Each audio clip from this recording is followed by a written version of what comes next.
So people have been telling me for months that I need to touch some grass. But to touch grass in real life, I'd have to leave my room. And well, that's a bit too much of an ask from me. So instead, I'll touch grass in every Valve game.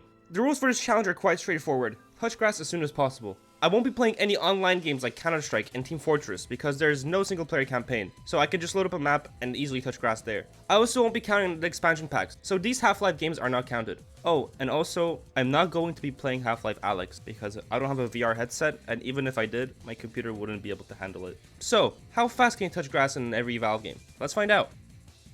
Being the tactical mastermind genius, I was breezing through the first few chambers, although with no grass in sight. I looked at some of the observation windows throughout the chambers, and I thought that maybe there are plant pots inside, but they just weren't reachable yet. Also, I forgot that this entire thing was meant to be a speedrun, because I decided to get some of the transmission radios and was hunting for the transmissions achievement. Anyway, I kept playing in hopes to find some grass, but throughout all the chambers, I haven't seen any. There was this green goop though, but that would instantly kill me, and from what I know, grass should not kill you. Towards the end of the game, you finally get to go inside the offices, even seeing the same previous test chambers, but there was just no grass to be seen at all, just computers and chairs.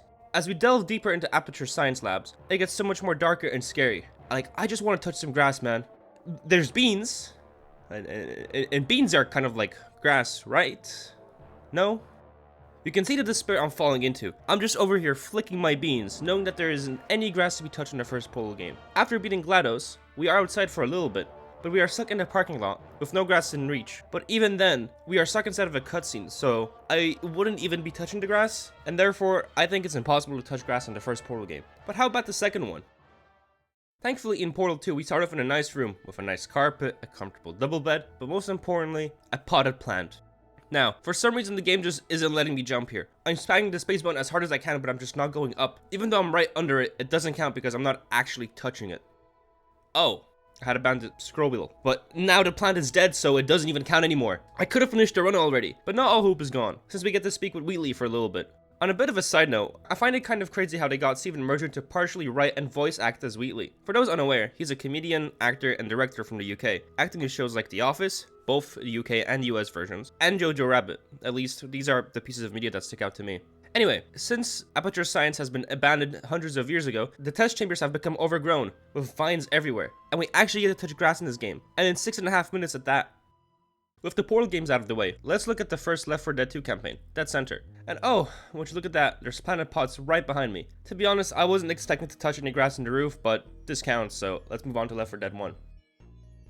Now, I'm still playing Left 4 Dead 2, but I will be playing the original Left 4 Dead 1 campaigns, starting off with the first one, No Mercy. Unfortunately, I didn't have the same luck like with Left 4 Dead 2. We are actually going to have to leave this building.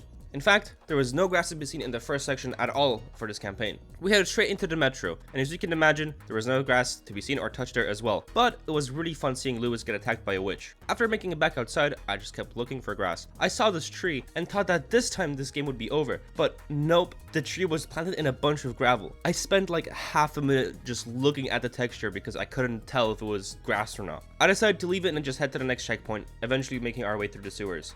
After leaving the sewers, at the entrance of the hospital, I noticed a patch of grass next to the hospital sign. And this time it was actually grass. Like, there's green in this texture.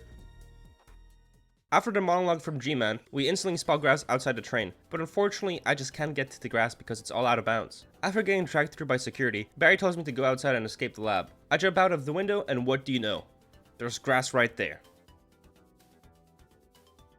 Just like with Half-Life 2, we spot some grass in the beginning cutscene that is just out of bounds. Surely this means that we will find grass quickly, right? The beginning of the game goes as expected. Hey, did you know this Half-Life fact? If you go to the break room and press E on the microwave a few times, you'll trigger this voice line. Stop fucking with the microwave!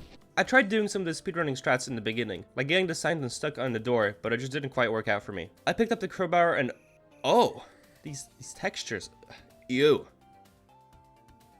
Much better. Because I'm playing on easy mode, I just try to run by enemies whenever I can. We are underground for most of the chapters, so I'll just skip towards the end of We Got Hostiles, where we reached the surface for the first time. I just kept looking and look around the small yard, but there wasn't any grass to be seen or touched. I ducked my way back underground, only to get teased by the massive radiation spill. Like with Portal, this looks just like grass, but it'll kill you, so I'm not gonna count it. We go outside again so we can launch a rocket into space. But like last time, there was no grass to be seen at all. We will look around for grass when we are at the surface again, which is in Chapter 11, Surface Tension.